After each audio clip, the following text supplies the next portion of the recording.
This is a nuclear fusion spacecraft, and it will travel 4.24% the speed of light on its 100-year journey to Proxima Centauri b. Mankind was born on Earth. It was never meant to die here. In which direction will the spaceship travel? And how will it generate artificial gravity? Will the population grow on board the spaceship, the Helianthus, over the next 100 years? What happens to bacteria in a closed-loop system? And what will the time dilation be once they arrive at the new planet? And what happens on board the Helianthus spaceship for the last 30 years of the journey to make sure that the passengers are adapted to the different living conditions on Proxima Centauri b, such as the higher gravity and the red light coming from the new sun? But why is the spaceship going to this specific planet, Proxima Centauri b? Because it is the closest habitable planet to Earth, at only 4.24 light-years away. And with its nuclear fusion engines, the Helianthus will reach Proxima Centauri b in 100 years. There are 1,800 passengers on board, and the journey starts now.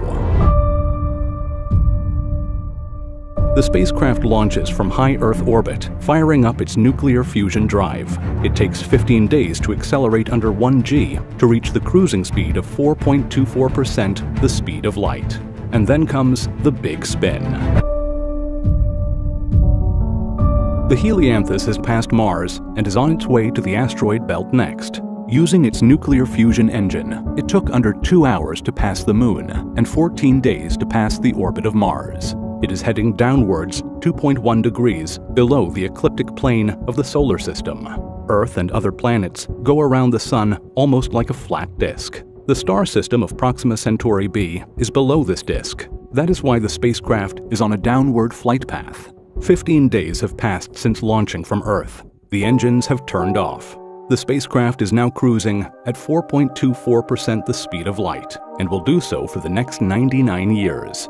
Now begins the spin maneuver. Thrusters on the outside of the Helianthus fire up. With a diameter of 750 meters, 2,460 feet, about double the length of an aircraft carrier, the outer ring rotates and spins.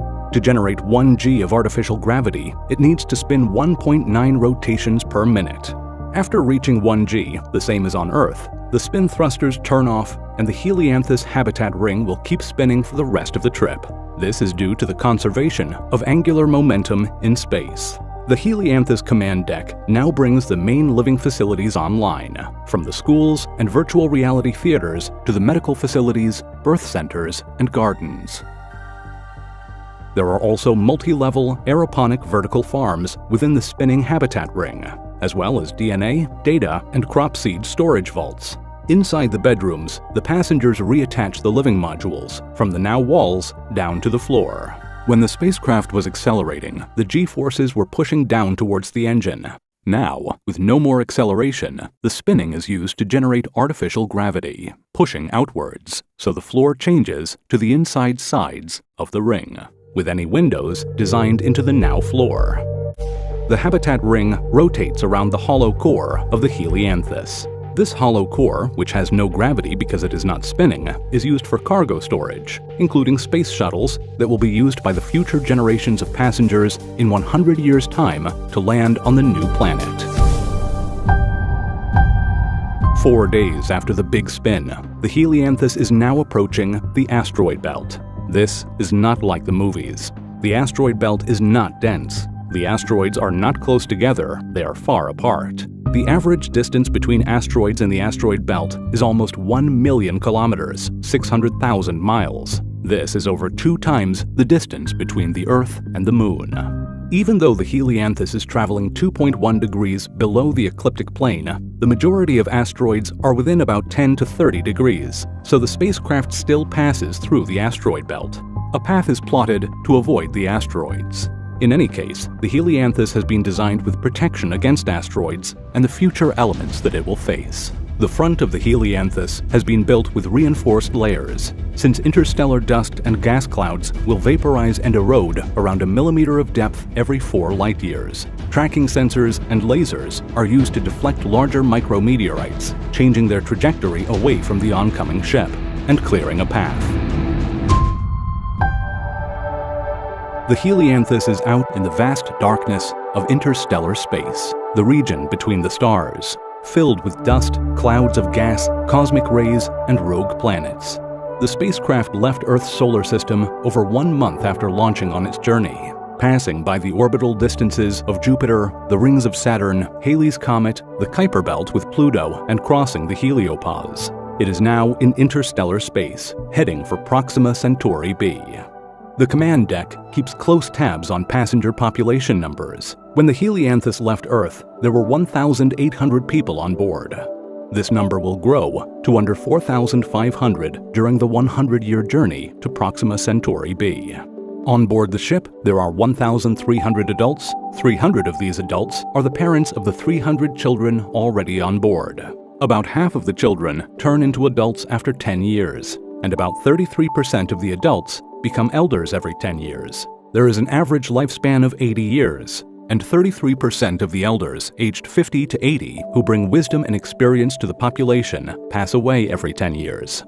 The onboard biologists keep track of the evolution of bacteria on board the spacecraft to prevent the collapse of the ship's biosphere. This is because all of the bacteria on the ship is evolving in a closed-loop system much faster than the humans. Bacteria reproduce much faster, so there will be thousands or tens of thousands of new generations per year, depending on the type of bacteria. And there are possible mutations as they evolve, becoming incompatible with human life, resulting in bacteria that once had a neutral effect evolving to become pathogenic, disease-causing, or the bacteria that once aided in human digestion evolves to no longer provide that benefit.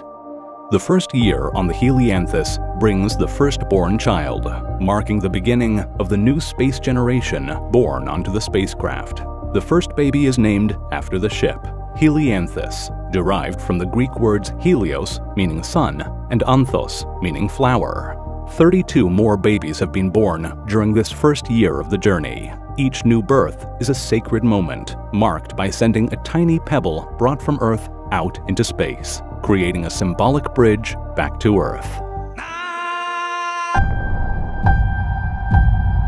The Helianthus is 0.424 light-years from Earth, over 4 trillion kilometers, 2.4 trillion miles. The communications delay back to Earth has grown to 5 months and 1 day to send a message one way. And there is already time dilation. 10 years have passed on the spacecraft, but on Earth, 10 years and 3 days have passed, and this difference will only get larger as the spacecraft keeps traveling at 4.24% the speed of light for the next 90 years.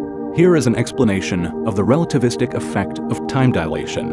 Imagine time as a river, flowing steadily. If you are sitting on a boat, not rowing, you and the river flow at the same speed. But if you start rowing your boat really fast, looking at the river, it's as if the water slows down around you and appears to be moving backwards, but not for the people on the shore. You and the river still reach the same destination, but you experience less river flow compared to those on the shore. You age a bit less because your piece of the river flowed more slowly for you. How many extra days will pass on Earth when the spacecraft arrives at Proxima Centauri b? The first deaths have occurred on the spacecraft during the first 10 years of the journey, their bodies sent into space. A ship-wide moment of silence takes place each time a passenger passes on, followed by a reading talking about their future planet Proxima Centauri b and how the passenger has completed their duty, and their memory will live on forever on the new planet. The 20th year on board the Helianthus marks the beginning of the second new generation born onto the spacecraft. The population is growing, so genetic diversity is crucial in order for there to be a well-balanced population during the 100-year journey and beyond. This means having rules. On board the Helianthus, there are strict reproduction guidelines There are rules regarding family size. To ensure each family has the same genetic influence on future generations and to avoid reducing genetic diversity, each set of parents will have a similar number of offspring. This number is set at a minimum of 2 and a maximum of 3 babies. This is needed to maintain the replacement rate of the parents and at the same time avoid high population growth that will strain onboard resources. There is also generational staggering. Parents are to reproduce at different intervals to prevent age clusters of children, large groups of children with the same age. All of these rules have been put into place to avoid the collapse of the passenger population. Even where a family lives on the spacecraft is monitored. The command deck allocates living quarters to different parts of the ship, creating a rotation system, making sure that individuals from different family units are more likely to interact. This ensures a regular mixing of the gene pool. And when it does come time to reproduce, couples undergo genetic counseling.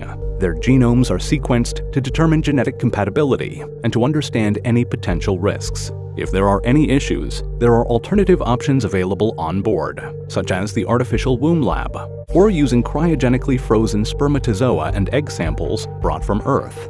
All of these guidelines are especially important for the initial generations of passengers. Having a highly genetically diverse population to start with makes it easier to maintain that diversity over the 100-year journey and beyond. The Helianthus is 1.27 light-years away from Earth and 2.97 light-years away from Proxima Centauri b. The communications delay with Earth is 1.27 years to send a message one way. The first generation of children born onto the ship have now reached mature adulthood. Soon they will transition to junior leadership roles and advanced operational duties. The 1,000th baby is born. It has also been given the ship's name, Helianthus. Other common names on the ship include Elysium, Helios, Surya, Apollo, Terra, Joro, and Centauri. Even this far away from Earth, Earth-based mythology continues to live on. There is talk on board the spacecraft of changing the planet name Proxima Centauri b to something more human or even more spiritual in nature. The Helianthus is entering the 50th year of its journey, the halfway mark. Looking out of the windows, the passengers start to see a distinct but faint star. This is their new host sun, Proxima Centauri. From this point forward in the journey, the star gets brighter and brighter with each passing year. The passengers have changed the name of the star. They have given their new sun the name Helios. It is a red dwarf star, and its brightness is much lower than that of Earth's sun, at 65% the brightness. Future generations on Proxima Centauri b will be living with a lower light level of early evening on Earth, but the planet orbits its star much closer than Earth orbits the sun.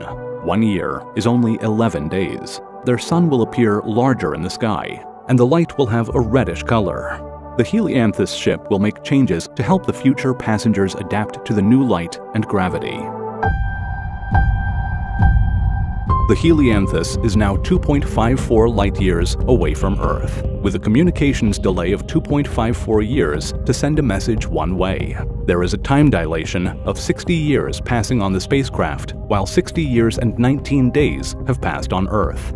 The passengers have renamed their destination planet Proxima Centauri b. The name has evolved over the years and has now been replaced by the new official name, Elysia, a paradise where heroes and the righteous go to ensure the continuation of humanity. At this point, 60 years into the journey, the command deck initiates the gravity evolution spin sequence. Since the gravity on Elysia is slightly higher than on Earth, the spin thrusters will be periodically fired up over the next 30 years to slowly increase the spin of the habitat ring, increasing the gravity on the spacecraft, so that for the last 10 years of the journey, the passengers, the new generations of humans, will be used to living under the heavier gravity that they will soon face on their new home planet.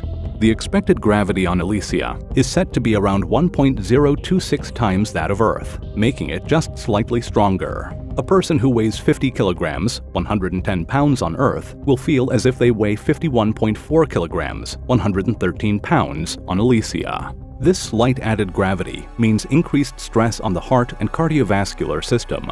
The bones and muscles also undergo changes, becoming denser to support the higher gravity.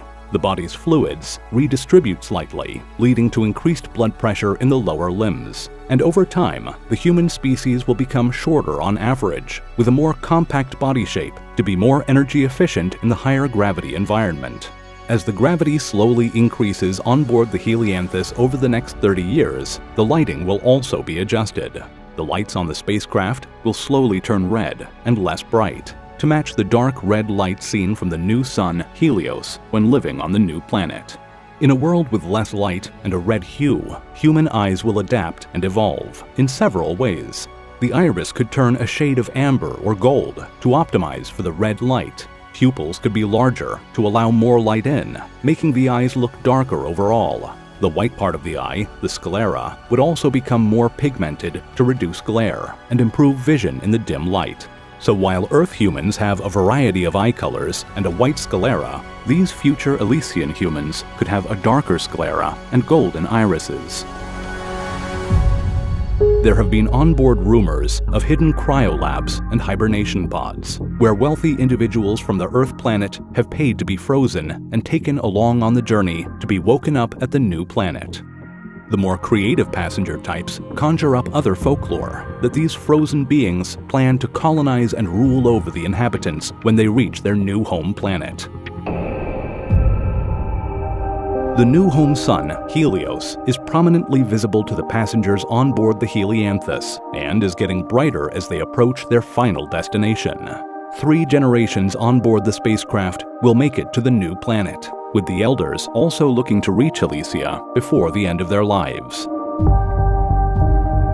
The Helianthus is now entering the final year of its journey and will soon be preparing for its deceleration. Here are the current onboard population numbers. The Helianthus has been cruising for 99 years and 350 days at 4.24% the speed of light. A continuous spin has been generating artificial gravity for those on board. But soon, 15 days before arrival, the spin thrusters will fire up again, this time in the opposite direction, for spin desaturation, to stop the spin.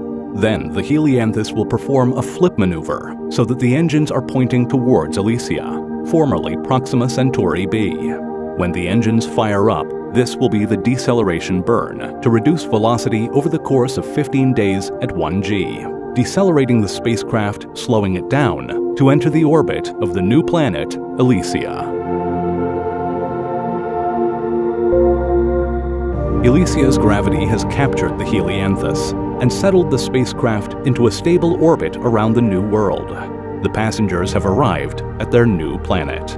Because Earth's sun is much brighter, the passengers on board the Helianthus are still able to see the star in the sky, while people on Earth cannot see the passenger's sun, their red star, Helios. The spin thrusters are fired up again to generate artificial gravity as the passengers live on board, orbiting their new planet. A new ceremony is held, paying homage to the ancestors of the ship. 2,924 passengers have passed away, and 5,700 babies have been born. During the 100-year journey, there have been 7 generations who have lived on board the Helianthus ship.